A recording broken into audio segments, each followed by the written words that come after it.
जय हिंद दोस्तों। मैं रमाकांत जायसवाल स्वागत करता हूं आप सबका study with Rama YouTube channel पर। उम्मीद है दोस्तों कि आप सब स्वस्थ होंगे और बहुत ही बेहतरीन तरीके से अपनी पढ़ाई कर रहे होंगे। दोस्तों आप सब जानते हैं दोस्तों हम सब क्या पढ़ रहे हैं, इंडियन पॉलिटी अर्थात भारतीय राज्य व्यवस्था को हम सब पढ़ रहे हैं। और हमने इसमें दोस्तों भारतीय संविधान के जो 22 भाग हैं उसके बारे में हम यहाँ पढ़ रहे हैं। हमने पिछले वीडियो में दोस्तों पिछले लेक्चर में हमने भाग 9 तक की चीज़ों को बहुत बेहतरीन तरीके से पढ़ लिया था। आप जानते हैं दोस्तों भाग 9 के अंतर्गत ही भाग 9A और भाग 9B दो तरह के हैं। भाग 9 में ही दो और प्रावधान शामिल दोस्तों, भाग 9A और भाग 9B। तो हमने लगभग यहाँ तक की चीज़ों को बहुत बेहतरीन तरीके से पढ़ लिया था। और सब जानते हैं दोस्तों कि हमारे संविधान में कुल कितने भाग हैं, 22 भाग हैं। और इन 22 भागों के बारे में दोस्तों सीधे सीधे आपको पढ़ना है, याद रखना, क्योंकि क्वेश्चन आपसे एग्जामों में पूछे गए हैं। आप जिस भी एग्जाम की तैयारी कर रहे होंगे दोस्तों, अगर आप उसका बैक ईयर क्वेश्चन पेपर उठा के देखेंगे आप, तो आप देखेंगे भारतीय राज्य व्यवस्था का इंडियन पॉलिटी का जो यह खंड है या जो चैप्टर है दोस्तों, कि जो भारतीय संविधान के जो 22 भाग में है, उन 22 भागों के नाम क्या है, क्या प्रावधान शामिल किए गए हैं और कौन कौन से अनुच्छेद के अंतर्गत आते हैं, मतलब कहां से कहां तक का अनुच्छेद उसके अंतर्गत आता है। तो इस तरह के क्वेश्चन आप बैक ईयर क्वेश्चन पेपर उठा के देखेंगे दोस्तों, तो बहुत ही बड़ी मात्रा में क्वेश्चन है, सीधे सीधे पूछ लिए जाते हैं। और आप सब जानते हो दोस्तों इससे क्वेश्चन करना भी आपके लिए आसान है। बस जरूरत है क्या दोस्तों, आप बार बार जब चीज़ों को पढ़ेंगे ना, इस 22 भाग के बारे में आप जब चार्ट बना लेंगे, पढ़ते रहेंगे, तो आपको चीज़ें क्रम से याद होती चली जाएंगी। तो जो दोस्त अभी चैनल से जुड़ रहे होंगे दोस्तों, वो लोग क्या करेंगे, इंडियन पॉलिटी यानी भारतीय राज्य व्यवस्था की प्लेलिस्ट में जाएंगे और इसका पहला जो वीडियो दोस्तों, जो पुराना वीडियो आप उसको देखें, क्योंकि हमने वहां उस वीडियो में दोस्तों हमने भाग 9 तक की चीज़ों को पढ़ा दिया, भाग 9 के बारे में, भाग 9A के बारे में और भाग 9B के बारे में। आज हम पढ़ने वाले हैं दोस्तों भाग 10 से हम चीज़ों को कंटिन्यू करने वाले हैं। तो जिन दोस्तों ने पिछले वीडियो में नहीं देखा है, जिन लोगों ने अभी इस वीडियो को नहीं देखा है, तो वो लोग क्या करेंगे दोस्तों, मॉडर्न इंडियन पॉलिटी की जो प्लेलिस्ट बनी है भारतीय राज्य व्यवस्था की, उसमें जाएंगे दोस्तों। वहां पर आपको एक क्रम से वीडियो मिल जाएगा, क्योंकि आप जाने हम एक सीक्वेंस से लेकर चीज़ों को चल रहे हैं, एक क्रम में हम आपको पढ़ा रहे हैं। और जिन लोगों ने दोस्तों वीडियो को बहुत ध्यान से देखा है, वो क्या करेंगे, अपना फटाफट रिवीजन कर लेंगे, अपनी कॉपी पेन उठा लेंगे और चीज़ों को फिर एक उसी चैप्टर में फिर से नोट डाउन करते चलेंगे। बाकी के जो भाग बचे हैं दोस्तों, आज हम उसको कवर करके आज हम कंप्लीट इसको खत्म कर देने वाले हैं, इन 22 भागों के बारे में, ताकि आपको पढ़ने में भी आसानी हो और आप अपने नोट्स बना सके और रिवीजन आप अपना करते रहें। तो चलिए दोस्तों, आप सब बहुत ध्यान से वीडियो को देखेंगे, सुनेंगे, चीज़ों को नोट डाउन करते चलेंगे। तो आप देखिए दोस्तों, हम भाग 10 से पढ़ने वाले हैं कि भाग 10 में क्या क्या बातें दी गई हैं और क्या क्या क्वेश्चन आपसे सीधे सीधे पूछ लिया जाता है। तो देखिए दोस्तों, जो भाग 10 है संविधान का, उसमें क्या प्रावधान किया गया है, अनुसूचित और जनजाति क्षेत्रों के बारे में कहा गया है। और कौन सा अनुच्छेद इसके अंतर्गत आता है दोस्तों, 244 और 244 का, यानी 244A। तो अगर आपसे क्वेश्चन पूछा जाए दोस्तों कि भारतीय संविधान का जो भाग 10 है, इस भाग 10 में कौन से प्रावधान शामिल हैं, तो देखो दोस्तों, इसमें शामिल है अनुसूचित और जनजाति क्षेत्र, यानी जो शेड्यूल एरियाज हैं और जो ट्राइबल एरियाज हैं दोस्तों, उसकी बात किसमें की गई है, उसकी बात की गई है भाग 10 में। अनुसूचित और जनजातीय क्षेत्रों की दोस्तों इसमें बात की गई है। और पूछा जाए दोस्तों इससे संबंधित कौन सा अनुच्छेद है, तो आप याद रखेंगे दोस्तों, अनुच्छेद 244 यानी 244, और एक दोस्तों और इसी के अंतर्गत 244 का, यानी 244 ये। तो आप याद रखेंगे दोस्तों, ये किससे संबंधित है, यह भाग 10 से संबंधित है। अब हम दोस्तों देखने वाले हैं भाग 11 के बारे में कि इसमें क्या बातें शामिल है। तो देखिए भाग 11 जो दोस्तों, इसमें किसकी बात की गई है, संघ और राज्यों के बीच जो संबंध है उसकी बात की गई है। और इससे संबंधित कौन सा अनुच्छेद है दोस्तों, तो आप देखेंगे 245 से लेकर 263 तक की चीजें किसमें शामिल है, भाग 11 में शामिल है। तो अगर दोस्तों आपसे क्वेश्चन पूछा जाए कि भारतीय संविधान का जो भाग 11 है यानी भाग 11 है, उसमें कौन सा प्रावधान शामिल है, किसकी बातें की गई है, तो आप देखेंगे दोस्तों उसमें बात की गई है संघ और राज्यों के बीच संबंध की, यानी सेंटर और स्टेट के रिलेशन की बात की गई है कि संघ और राज्यों का क्या संबंध होगा, यानी भारत और राज्य सरकारों का, भारत सरकार और राज्य सरकारों के बीच क्या रिलेशन होगा। इससे संबंधित कौन सा अनुच्छेद आता है दोस्तों, तो आप देखेंगे 245 से लेकर 263 तक, यानी आर्टिकल 245 से लेकर दोस्तों 263 तक की चीजें किसमें आती है, भाग 11 के अंतर्गत। तो आप देखेंगे दोस्तों कि भाग 11 में 2 अध्याय दिया गया है, अध्याय 1 और अध्याय 2। तो आप देखिए दोस्तों इसके अंतर्गत क्या क्या बातें की गई है, आप उसको भी देख लीजिए। तो देखिए जो भाग 11 का जो अध्याय 1 है दोस्तों, इसमें किसकी बात की गई है, इसमें बात की गई है दोस्तों विधायी संबंधों की। विधायी संबंधों के लिए कौन सा अनुच्छेद दिया गया है, तो 245 से लेके 255, यानी भाग 11 के बारे में भी आपने दोस्तों पढ़ा। इस भाग 11 के अंतर्गत अध्याय 1 किससे संबंधित, अगर आपसे पूछ लिया जाए दोस्तों क्वेश्चन, तो अध्याय 1 जो दोस्तों है वह विधायी संबंधों से संबंधित है, यानी जो लेजिस्लेटिव से संबंधित जो प्रोविजन होंगे वह किससे संबंधित है दोस्तों, वह अध्याय 1 से संबंधित है भाग 11 के। और इसके लिए कौन सा अनुच्छेद है दोस्तों, तो आप देखेंगे 245 से लेके 255, यानी 245 से लेके दोस्तों 255 तक। इसी तरह दोस्तों जो भाग 11 का जो अध्याय 2 है उसमें किसकी बात की गई है दोस्तों, उसमें बात की गई है प्रशासनिक संबंध की। और इसके लिए कौन सा अनुच्छेद दिया गया है, तो इसके लिए अनुच्छेद दिया गया है दोस्तों 256 से लेके 263 तक। तो अगर आपसे पूछ लिया जाए क्वेश्चन कि भाग 11 का, भाग 11 का जो अध्याय 2 है वह किससे संबंधित है, तो वह दोस्तों संबंधित है प्रशासनिक संबंधों से, यानी एडमिनिस्ट्रेटिव जो रिलेशन है, जो प्रोविजन है उससे संबंधित है। इसके लिए कौन सा अनुच्छेद दिया गया है दोस्तों, तो 256 से लेकर 263, यानी 256 से लेकर 263 तक। तो आप याद रखेंगे दोस्तों भाग 11 के अंतर्गत 2 अध्याय हैं। भाग 11 में ओवरऑल कहां से कहां तक अनुच्छेद है, 245 से लेकर 263 तक। लेकिन जो अध्याय 1 है दोस्तों वह 245 से लेकर 255 तक चीजें दी गई हैं, और जो अध्याय 2 है दोस्तों वह 256 से लेकर 263 तक की चीजें दी गई हैं। और अध्याय 1 को क्या बोला जाता है दोस्तों, विधायी संबंध, यानी लेजिस्लेटिव प्रोविजन दिया गया है। और अध्याय 2 में दोस्तों प्रशासनिक संबंध यानी एडमिनिस्ट्रेटिव प्रोविजन की बात की गई। तो आप इसको बहुत अच्छे तरीके से याद रखेंगे कि भाग 11 के जो दोनों अध्याय हैं उसमें क्या क्या बातें की। दोस्तों हमने इसके पिछले ही वीडियो में आपको बता रखा है कि यह चैप्टर बहुत इंटरेस्टिंग वाला नहीं है कि इसको पढ़ के आपको बहुत मजा आए, लेकिन आप जानते हैं दोस्तों इससे क्वेश्चन बहुत पूछा जाता है एग्जाम में। तो कुछ चैप्टर आप जानते हैं, आप कोई भी सब्जेक्ट पढ़ेंगे उसमें कुछ चैप्टर होते हैं जिनको पढ़ने में आपको बहुत मजा आता है, बहुत अच्छा लगता है, और कुछ चैप्टर ऐसे होते हैं जो आपको बोरिंग लगता है। लेकिन आपको क्या करना, अगर आपको एग्जाम में सेलेक्ट होना तो आपको दोनों पढ़ना पड़ेगा, क्योंकि बोरिंग वाले से भी सवाल आते हैं और जो थोड़े पढ़ने में अच्छे लगते हैं उससे भी सवाल आते हैं। तो इसी तरह का चैप्टर है दोस्तों, इसको आपको पढ़ना पड़ेगा, इसको आपको रटना पड़ेगा, आपको याद रहना चाहिए ये 22 भाग के बारे में क्या क्या बातें की गई, कौन कौन से अनुच्छेद दिया गया है। तो आप चार्ट बना लेंगे और एक नोट्स अपना बना के दीवार के सामने चिपका लेंगे, बार बार आप देखते रहेंगे घूमते टहलते, जब भी आपको फ्री टाइम मिलेगा तो आपकी एक एक चीजें ऐसे याद होती जाएंगी। आप शुरुआत के 5 याद करें, फिर 4 याद करें, 3 याद करें, ऐसे करते आपको याद होती चली जाएंगी। अब हम बात करते हैं दोस्तों भाग 12 के बारे में, कि जो भाग 12 है उसमें कौन सा बातें की गई हैं।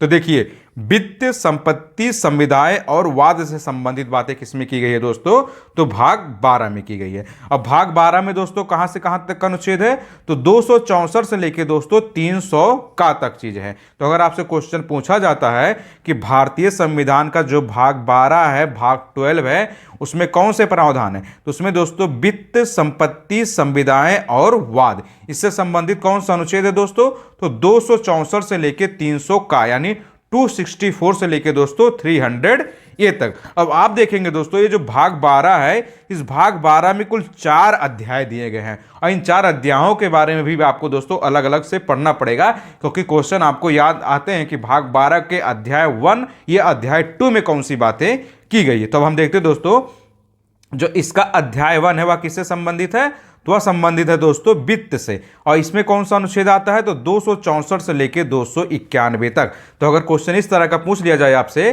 कि भाग 12 का अध्याय 1 में कौन सी बातें शामिल की गई या कौन सा विषय शामिल है दोस्तों, तो वित्त यानी फाइनेंस से रिलेटेड प्रावधान जो दोस्तों अध्याय 1 में है। इसके लिए अनुच्छेद कहां से कहां तक है, तो 264 से लेके 291 तक है, यानी 264 से लेके दोस्तों 291 तक की चीजें अध्याय 1 में आती हैं। अब हम बात करते हैं दोस्तों अध्याय 2 किससे संबंधित है, तो देखिए अध्याय 2 दोस्तों किससे संबंधित है, उधार से संबंधित है। और इससे संबंधित कौन से अनुच्छेद है, 292 से लेके 293 तक। तो अगर क्वेश्चन आपसे इस तरह पूछ लिया जाए कि भारतीय संविधान के भाग 12 के अंतर्गत अध्याय 2 किससे संबंधित है, तो आप याद रखेंगे दोस्तों अध्याय 2 जो है वह उधार से संबंधित है। और इसमें कौन सा अनुच्छेद शामिल किया गया दोस्तों, आर्टिकल है, तो 292 से लेके 293, यानी 2 ही अनुच्छेद इसके अंतर्गत आते हैं, 292 और 293। तो आपके लिए याद करना आसान होगा। अब हम बात करते हैं दोस्तों जो अध्याय 3 है उसमें क्या बातें की गई। तो देखिए अध्याय 3 जो है दोस्तों वह संपत्ति, संविदाएं, अधिकार, देयताएं, बाध्यताएं और वाद से संबंधित है। इससे संबंधित कौन सा अनुच्छेद है दोस्तों, 294 से लेके 300 तक। तो अगर क्वेश्चन इस तरह पूछ लिया जाए दोस्तों आपसे कि भारतीय संविधान के भाग 12 के अध्याय 3 के अंतर्गत कौन से विषय शामिल हैं, तो आप याद रखेंगे दोस्तों संपत्ति, संविदाएं, अधिकार, देयताएं, बाध्यताएं और वाद। इससे संबंधित अनुच्छेद क्या है? 294 से लेकर 300, यानी अनुच्छेद 294 से लेकर दोस्तों 300 तक की बातें इसमें की गई है। अब हम बात करते हैं दोस्तों अध्याय 4 की। तो देखिए अध्याय 4 में क्या बात की गया है दोस्तों, तो इसमें संपत्ति के अधिकार की बात की गई है और इससे संबंधित कौन सा अनुच्छेद है दोस्तों? 300 का। तो अगर आपसे पूछ लिया जाए कि भारतीय संविधान का जो भाग 12 है, उस भाग 12 के अध्याय 4 में कौन से विषय या कौन से प्रावधान शामिल किए गए हैं दोस्तों, तो आप याद रखेंगे दोस्तों इसमें संपत्ति के अधिकार की बात की गई है, यानी राइट टू प्रॉपर्टी की इसमें बात की गई है। इसके लिए कौन सा अनुच्छेद है दोस्तों? तो अनुच्छेद 300A, यानी अनुच्छेद 300 का। तो आप दोस्तों भाग 12 के अंतर्गत ये जो 4 अध्याय दिए गए हैं, इन 4 अध्यायों के बारे में बहुत अच्छे से याद रखेंगे कि कोई क्वेश्चन इस तरह से आपसे पूछे जाते हैं। आप सब जो जानते हैं दोस्तों, हमारा जो इंडियन पॉलिटी का लेक्चर जो है, जो भारतीय राज्य व्यवस्था का जो लेक्चर है दोस्तों, यह लगभग सभी एग्जाम के से संबंधित है। फॉर ऑल एग्जाम, सभी एग्जाम के लिए दोस्तों यह महत्वपूर्ण है। आप चाहे रेलवे की तैयारी कर रहे हो, आप बैंकिंग की तैयारी कर रहे हो, आप एसएससी की तैयारी कर रहे हो, या आप वनडे के किसी भी एग्जाम की प्रिपरेशन कर रहे हो दोस्तों, यह सभी एग्जामों के लिए महत्वपूर्ण है। आप यूपी पीसीएस की तैयारी कर रहे हो, या आप समीक्षा अधिकारी, सहायक समीक्षा अधिकारी, जिसको दोस्तों ARO बोला जाता है, जिसके भी उत्तर प्रदेश में जल्द इसका नोटिस आने वाला है। आप जिस भी एग्जाम की प्रिपरेशन कर रहे हो, टेट से संबंधित कर रहे हो, सीटेट की कर रहे हो, केबीएस की कर रहे हो, जहां जहां दोस्तों इंडियन पॉलिटी यानी भारतीय राज्य व्यवस्था से क्वेश्चन पूछा जाता है, उन सभी एग्जामों के लिए यह बहुत ही महत्वपूर्ण है दोस्तों। तो आप सब बहुत ध्यान से वीडियो को देखते रहें और बहुत अच्छे से चीजों को नोट डाउन करते चले, ताकि आप लास्ट में रिविजन कर पाएं, अच्छे से चीजों को समझ पाएं। तो चलिए दोस्तों अब इसके आगे की चीजें देखते हैं कि अध्याय 13 में क्या बातें की गई है, या कौन से प्रावधान दिए गए हैं, या क्या क्वेश्चन आपसे एग्जाम में बन सकते हैं। तो देखिए दोस्तों, जो अध्याय 13 है उसमें कौन से विषय शामिल है, तो इसमें दोस्तों शामिल है भारत के राज्य क्षेत्र के भीतर व्यापार, वाणिज्य और समागम की बात की गई है। इसके लिए कौन सा अनुच्छेद है दोस्तों, तो 301 से लेकर 307 तक की बात की गई है। तो अगर आपसे क्वेश्चन पूछ लिया जाए दोस्तों, जो भाग 13 है, यानी जो पार्ट 13 है दोस्तों, जो भाग 13 है, उस भाग 13 में कौन से विषय शामिल हैं, तो आप याद रखेंगे दोस्तों भारत के राज्य क्षेत्र के भीतर व्यापार, वाणिज्य और समागम की बात की गई है। और इससे संबंधित अगर आपसे अनुच्छेद पूछ लिया जाए तो आप याद रखेंगे 301 से लेकर 307, यानी 301 से लेकर दोस्तों 307 तक की बातें इसमें की गई है। अब हम बात करते हैं दोस्तों, जो भाग 14 है या भाग 14 है दोस्तों, उसमें कौन से विषय शामिल किए गए हैं। तो देखिए दोस्तों, यह संबंधित है दोस्तों संघ और राज्यों के अधीन सेवाओं से संबंधित। इसके लिए कौन सा अनुच्छेद है, तो 308 से लेकर 323 तक। तो अगर आपसे क्वेश्चन एग्जाम में दोस्तों बन जाता है कि भारतीय संविधान का जो भाग 14 है, यानी आर्टिकल जो वो भाग 14 जो है दोस्तों, वह किससे संबंधित है दोस्तों, तो आप याद रखेंगे संघ और राज्यों के अधीन जो सेवाएं हैं, यानी यूनियन और स्टेट के अधीन जो सर्विसेज हैं, उसकी बातें की गई है।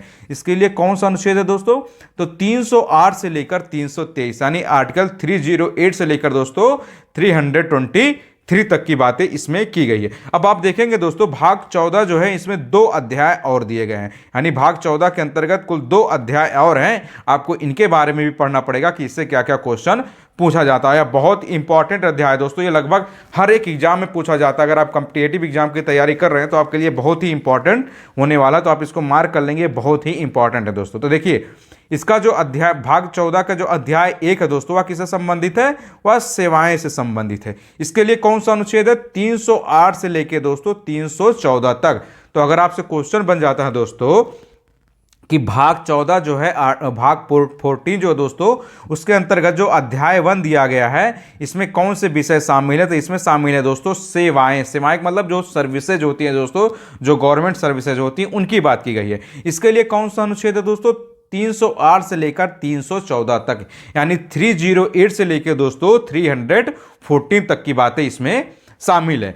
अब हम देखते हैं दोस्तों भाग 14 का जो अध्याय 2 है, वह किससे संबंधित है, तो वह संबंधित है दोस्तों लोक सेवा आयोग से।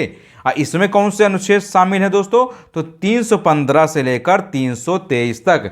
तो अगर दोस्तों एग्जाम में आपसे क्वेश्चन पूछ लिया जाए कि भाग 14 यानी भाग 14 का जो अध्याय 2 है या किससे संबंधित है, तो आप याद रखेंगे दोस्तों यह संबंधित है लोक सेवा आयोग से, यानी पब्लिक सर्विस कमीशन से। तो आप याद रखेंगे दोस्तों लोक सेवा आयोग आपके लिए बहुत ही इंपॉर्टेंट है प्रावधान है दोस्तों, यानी पब्लिक सर्विस कमीशन। क्योंकि आप जानते हैं अगर आप गवर्नमेंट सर्विसेज की प्रिपरेशन कर रहे हैं तो इस तरह के क्वेश्चन आपसे अक्सर पूछ लिए जाएंगे, क्योंकि आप सब सरकारी नौकरी या सरकारी जॉब की ही तैयारी कर रहे हैं। तो अगर आपसे पूछा जाए लोक सेवा आयोग से संबंधित अनुच्छेद कौन सा है दोस्तों, तो 315 से लेकर 323 यानी आर्टिकल 315 से लेकर दोस्तों 323 तक की चीजें जो है वह लोक सेवा आयोग से संबंधित है और भाग 14 के अंतर्गत आती है।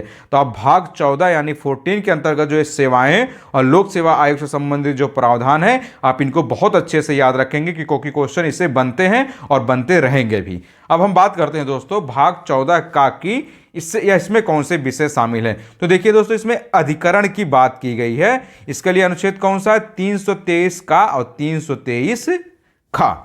तो आप ऐसे याद रखेंगे दोस्तों कि अगर आपसे क्वेश्चन पूछ लिया जाए कि भारतीय संविधान के अंतर्गत भाग 14 का, यानी इसका मतलब होता है दोस्तों 14 ये, अगर आपसे पूछ लिया जाए भाग 14 का यानी 14 ये किससे संबंधित है, तो आप अधिकरण से संबंधित, आप इसको याद। अधिकरण का मतलब होता है दोस्तों ट्रिब्यूनल्स, किसी पार्टिकुलर मुद्दे को लेकर जो ट्रिब्यूनल्स का गठन किया जाता है यानी जो अधिकरणों का गठन किया जाता है, तो अधिकरण यानी ट्रिब्यूनल्स की बात किसमें की गई है दोस्तों?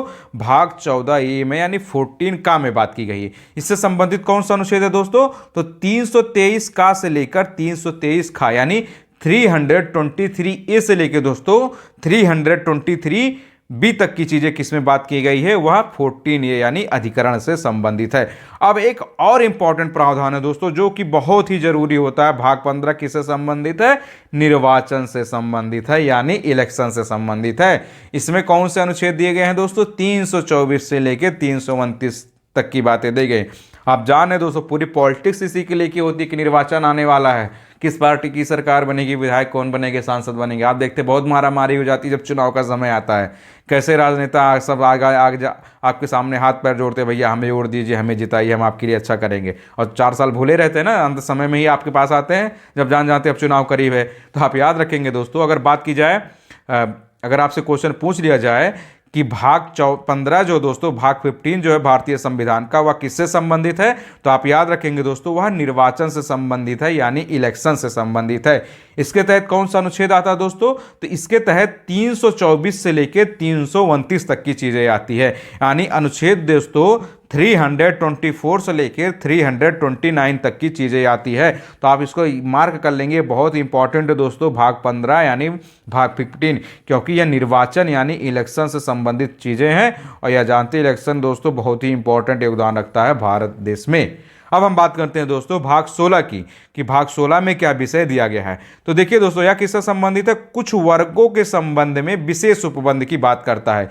इसके अंतर्गत कौन से अनुच्छेद आते हैं? तो 330 से लेकर 342 का तक की चीजें आते हैं। तो अगर क्वेश्चन बनता है दोस्तों कि भाग 16 किससे संबंधित है, संविधान का भाग 16 यानी 16 किससे संबंधित है, तो इसमें दोस्तों कौन से बातें की गई है? कुछ वर्गों के संबंध में विशेष उपबंध यानी स्पेशल प्रोविजन की बात की गई है। और इसके अंतर्गत कौन सा अनुच्छेद आता है दोस्तों? 330 से लेकर 342 का यानी 330 से लेकर दोस्तों 342 ए तक की चीजें इसके अंतर्गत आती है। अब हम बात करते हैं दोस्तों जो हमारा अगला भाग है भाग 17।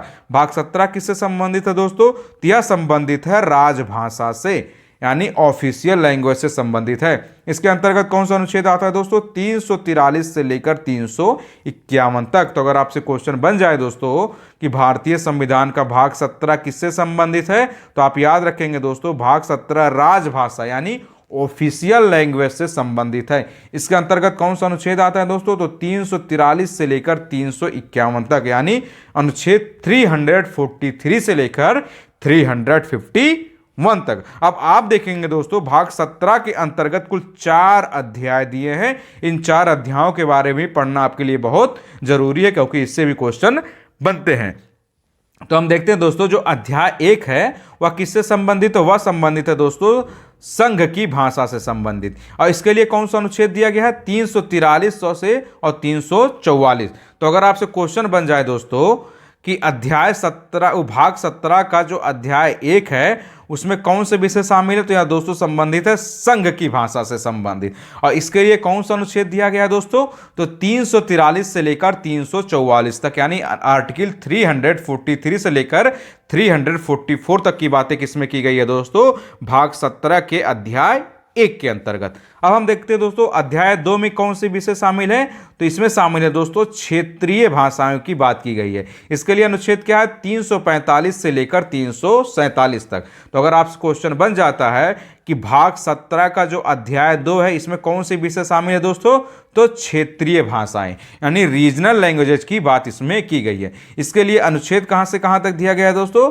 तो 345 से लेकर 347, यानी 345 से लेकर 347 तक। अब हम बात करते हैं दोस्तों जो अध्याय 3 है उसमें कौन से प्रावधान दिए गए हैं।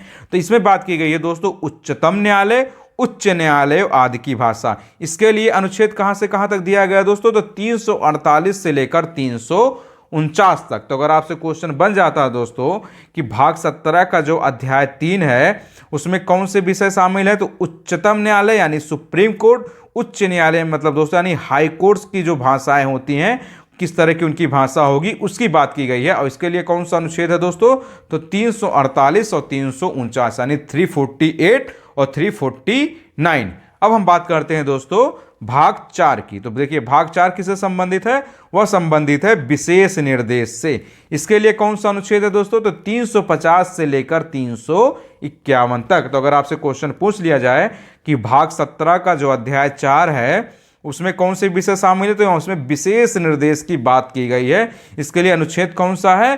350 से लेकर 351 यानी 350 और 351। तो आप दोस्तों इस भाग 17 जो राजभाषा के अंतर्गत जो 4 अलग अलग अध्याय दिए गए हैं उन 4 अलग अलग अध्यायों में कौन कौन से अनुच्छेद है और कौन कौन से विषय शामिल हैं आप इनको याद रखेंगे, क्योंकि यह भी बहुत इंपॉर्टेंट है। यह भी क्वेश्चन बहुत पूछा गया एग्जाम में और बार बार इससे क्वेश्चन पूछा जाता कि संघ की भाषा, क्षेत्रीय भाषा, सुप्रीम कोर्ट की भाषा क्या होगी, राजभाषा क्या है, इस तरह के क्वेश्चन आपसे पूछे जाते हैं। आप बैकियर क्वेश्चन पेपर जब आप उठाएंगे तो आपको खुद इस चीज के बारे में पता चल जाएगा। अब हम बात करते हैं दोस्तों भाग 18 की कि उसमें कौन से बातें की गई। तो देखिए भाग 18 जो दोस्तों है उसमें आपात उपबंध की बात की गई है और इसके लिए अनुच्छेद कहां से कहां तक दिया गया है? 352 से लेकर 360 तक। तो अगर आपसे क्वेश्चन पूछ लिया जाता है दोस्तों कि भारतीय संविधान का जो भाग 18 है यानी भाग 18 है उसमें कौन से विषय या कौन से प्रावधान शामिल है, तो आपात उपबंध। आपात उपबंध का मतलब होता है दोस्तों जो इमरजेंसी से संबंधित जो प्रोविजन है उसकी बात किसमें की गई है? इसी भाग में की गई है। और इसके लिए अनुच्छेद कहां से कहां तक दिया गया है? तो 352 से लेकर 360 तक, यानी अनुच्छेद 352 से लेकर दोस्तों अनुच्छेद 360 तक की बातें आपात उपबंध से संबंधित है। अब हम बात करते हैं दोस्तों भाग 19 या किससे संबंधित है? तो यह संबंधित है परकीर्ण से संबंधित। इसके लिए कहां से कहां तक अनुच्छेद है? 361 से लेकर 367 तक। तो अगर आपसे क्वेश्चन बन जाता है दोस्तों कि जो भाग 19 है उस भाग 19 में कौन सी विषय शामिल है भारतीय संविधान का जो भाग 19 है, तो इसमें दोस्तों परकीर्ण से संबंधित मुद्दे शामिल हैं। और इसके लिए कहां से कहां तक अनुच्छेद दिया गया है? तो 361 से लेकर दोस्तों 367 तक, यानी अनुच्छेद 361 से लेकर दोस्तों 367 तक की चीजें इसके अंतर्गत शामिल है। दोस्तों पता है हमें, आपको भी इसको पढ़ के मजा नहीं आ रहा होगा, लेकिन क्या करेंगे एग्जाम में आपसे क्वेश्चन आता है तो आपके लिए पढ़ना बस 3 भाग और बचे रह गए हैं, बाकी आपका ये चैप्टर खत्म हो जाएगा। उसके बाद आप सब इंटरेस्टेड वाले चैप्टर ही पढ़ने वाले हैं, तो बस 3 भाग और बचा, आप इसको भी देख लीजिए। तो देखिए दोस्तों जो भाग 20 है उसमें कौन सी बातें की गई है? उसमें बातें की गई है दोस्तों संविधान के संशोधन की। इसके लिए कौन सा अनुच्छेद है? तो अनुच्छेद 368। तो अगर क्वेश्चन पूछ लिया जाता है दोस्तों कि भारतीय संविधान का भाग 20 यानी भाग 20 किससे संबंधित है, तो यह संविधान के संशोधन से संबंधित है, यानी कॉन्स्टिट्यूशन के अमेंडमेंट से संबंधित है। इसके लिए कौन सा अनुच्छेद है दोस्तों? तो अनुच्छेद 368 यानी आर्टिकल 368 जो दोस्तों किससे संबंधित है? वह संविधान के संशोधन से संबंधित है। अब हम बात करते हैं दोस्तों भाग 21 की। भाग 21 में कौन सी विषय शामिल है? तो अस्थायी संक्रमणकालीन और विशेष उपबंधों की बात की गई है। इसके लिए कहां से कहां तक अनुच्छेद है दोस्तों, तो 393 से लेकर 395 तक। तो अगर आपसे क्वेश्चन पूछ लिया जाए दोस्तों कि भारतीय संविधान का भाग 21 में कौन से विषय शामिल है, तो दोस्तों अस्थायी, संक्रमणकालीन और विशेष उपबंधों की बात भाग 21 में की गई है। और इसके लिए कौन सा अनुच्छेद है दोस्तों, तो 393 से लेकर 395, यानी 393 से लेकर दोस्तों 395 तक की बातें किसमें की गई है, भाग 21 में की गई है। अब हम बात करते हैं दोस्तों भाग 22 की। देखते हैं हम भाग 22 में कौन सी बातें रखी गई हैं। तो देखिए, संक्षिप्त नाम, प्रारंभ, हिंदी में प्राधिकृत पाठ और निरसन की बातें किसमें की गई हैं दोस्तों। इसको क्या कर दिया गया दोस्तों, निरस्त कर दिया गया, यानी निरसन कर दिया गया, मतलब इसको शामिल कर दिया गया भाग 22 को। इसके संबंधित जो अनुच्छेद है वो अभी आप आगे पढ़ने वाले हैं दोस्तों, इसमें नहीं दिया गया, लेकिन आप अभी जब अलग अलग भागों में पढ़ने वाले हैं तो आप इसको अलग अलग से सब पढ़ेंगे कि भाग 18 के जो उपबंध है, भाग 1 के जो उपबंध है, आप सब बहुत विस्तार से अभी आगे पढ़ने वाले हैं। तो उम्मीद है दोस्तों आपको इन दो वीडियो में बहुत अच्छे से समझ में आ गया होगा कि जो भारतीय संविधान के अंतर्गत जो 22 भाग दिए गए हैं, यानी जो 22 भाग यानी जो 22 पार्ट्स दिए गए हैं, इसमें एक एक भाग किस किस विषय से संबंधित है और कौन कौन सा अनुच्छेद इसके अंतर्गत आता है। क्योंकि आप सब जानते हैं दोस्तों ये बहुत इंपॉर्टेंट है आपके सिलेक्शन के लिए, क्योंकि क्वेश्चन इससे पूछे जाते हैं। तो उम्मीद है दोस्तों आपको बहुत बेहतरीन तरीके से चीज़ें समझ में आई होंगी। बस जरूरत अब क्या रह गया दोस्तों कि आप इन सब चीज़ों का क्या करते रहें, रिवीजन करते रहें। आपको जो भी पढ़ाया जा रहा है आप उसका रिवीजन करते रहें और अपने एग्जाम के अकॉर्डिंग कोई प्रैक्टिस सेट ले आइए, कोई भी टेस्ट पेपर लीजिए और आप प्रैक्टिस करते रहें, क्योंकि आपके सिलेक्शन के लिए बहुत ही महत्वपूर्ण होता है आपका रिवीजन करना और आपका प्रैक्टिस करते रहना। पढ़ाई के साथ साथ यह बहुत जरूरी होता है दोस्तों, अगर आप पढ़ाई कर रहे हैं 4 घंटा तो उन 4 घंटों में दोस्तों आप 2 घंटा रिवीजन पे और 2 घंटा आप अपने प्रैक्टिस पे देते रहें। इससे आपकी पकड़ भी मजबूत होती जाएगी और आपका कॉन्फिडेंस बूस्ट होता जाएगा और आप अपने एग्जाम के सिलेक्शन के बहुत ही नज़दीक पहुंचते जाएंगे और अंत में आप सब एक ना एक दिन सफल ही हो जाएंगे अपने तैयारी के हिसाब से, अपने एग्जाम के हिसाब से, अपने टारगेट के हिसाब से, अपने गोल्स के हिसाब से। तो दोस्तों हम आज यहीं तक चीज़ों को पढ़ने वाले हैं। हमारा जो अगला वीडियो आएगा दोस्तों हम इसके आगे की चीज़ों को उसमें कंटिन्यू करेंगे। तो बस चलते चलते आप सब दोस्तों से एक छोटा सा निवेदन है दोस्तों कि आप हमारे YouTube channel study with Rama, आप दोस्तों इस YouTube चैनल को सब्सक्राइब कर लेंगे और आप अपने दोस्तों में इसको शेयर कर देंगे। आपके अपने फ्रेंड में, जो कोई भी आपके फ्रेंड सर्किल में अगर किसी एग्जाम या किसी कम्पिटेटिव एग्जाम की प्रिपरेशन कर रहे हो दोस्तों, तो आप उन तक इन वीडियो को शेयर कर देंगे ताकि उनकी भी तैयारी को मजबूती मिलती रहे और हमें भी अच्छा लगता है दोस्तों कि हाँ हम इतने लोगों के लिए कुछ अच्छा कर रहे हैं, कुछ सहयोग कर रहे हैं, उनके पढ़ाई के लिए, उनके सिलेक्शन के लिए कुछ मदद कर पा रहे हैं। तो आप सब दोस्तों बहुत बेहतरीन तरीके से वीडियो को देखते रहें, चीज़ों को नोट डाउन करते चलें और अपने एग्जाम के हिसाब से, अपने एग्जाम की तैयारी के हिसाब से अपना करते रहें, अपने टारगेट को हमेशा दिमाग में लेके चलते रहें, अपना रिवीजन करें, अपना प्रैक्टिस करते रहें। तो बहुत बहुत धन्यवाद दोस्तों आप सबका वीडियो देखने के लिए। मिलते हैं फिर दोस्तों अगले वीडियो में अगले टॉपिक्स को लेके। जय हिंद माय डियर फ्रेंड।